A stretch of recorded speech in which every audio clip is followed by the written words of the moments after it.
Hey, what's going on, guys? This is Carl from Sarcasmic team. I just coming at you with another build. This is an $1,100 and $50 build.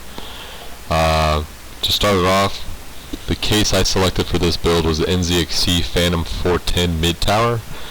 When I was doing my research, I found this for about $90. It's a pretty sweet tower. It has USB 3.0.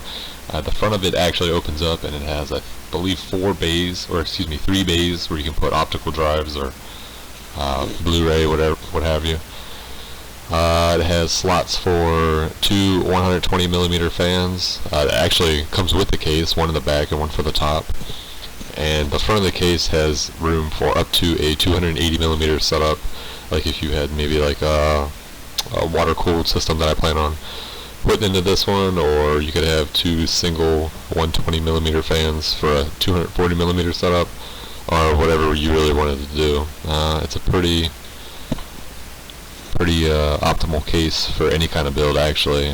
This build is primarily going to be used for gaming. I didn't really put too much thought into graphic design or any other kind of multitasking, anything like that. The processor I chose, now that we're talking about that, was actually the Intel 4690K. With the new Intel processors coming out, it has actually dropped the price of the older processors, which isn't necessarily a bad thing that they're older. This processor, the Intel 4690K, is overclockable. It comes in at about, I saw it for about $220-ish, if you catch it on a sale. The next thing that I put into this build was the liquid cooler. Actually, it was the Deep Cooler Gamer Storm Captain 240. It was $100, and it was the smaller of the water-cooled setups you could get, but it fits perfectly into the front of the system, and it's red fans, which matches the red case that I chose. If you haven't noticed, the color build was going to be red. So the next thing I paired that with was the Asus ROG Maximus 7, which is the motherboard. It has USB 3.0, enough SATA ports for everything that I was going to be using it for, plenty of upgradability, so it's an awesome motherboard. Next I went with the EVGA 650XR 80 plus gold power supply. It is a eco mode, excellent power supply, and for $50 you can't really beat it. And it's fully modular, so I mean, if you're going to get a power supply, fully modular is the way to go. It gives you plenty of space to route your cables wherever you want it. Excellent cable management, and along with this case, I mean, I put it together and you could really not see any cables at all, so that's awesome. The next thing on the list was the HyperX, the 16 gigabyte 240 megahertz RAM set. I actually found this on Newegg, and it was $92, which is an awesome deal for 240 megahertz RAM. Yeah, closing it out, we had storage, and for this build, it was a small gaming build, and we were trying to keep it on the cheaper side. We went with a SSD. If you're going to run any kind of games, SSD is the way to go. And Amazon actually had a sale on SSDs through SanDisk and the Samsung SSDs.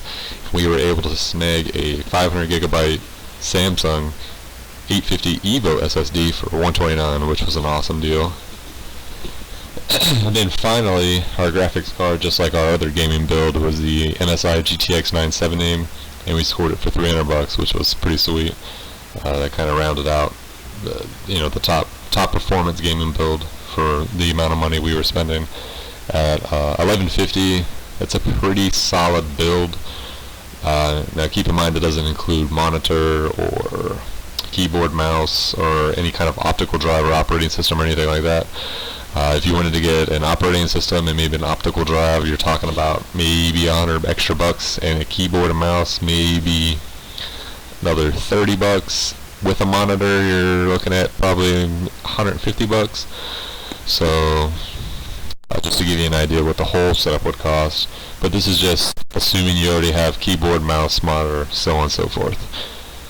And this setup is primarily going to be used for gaming.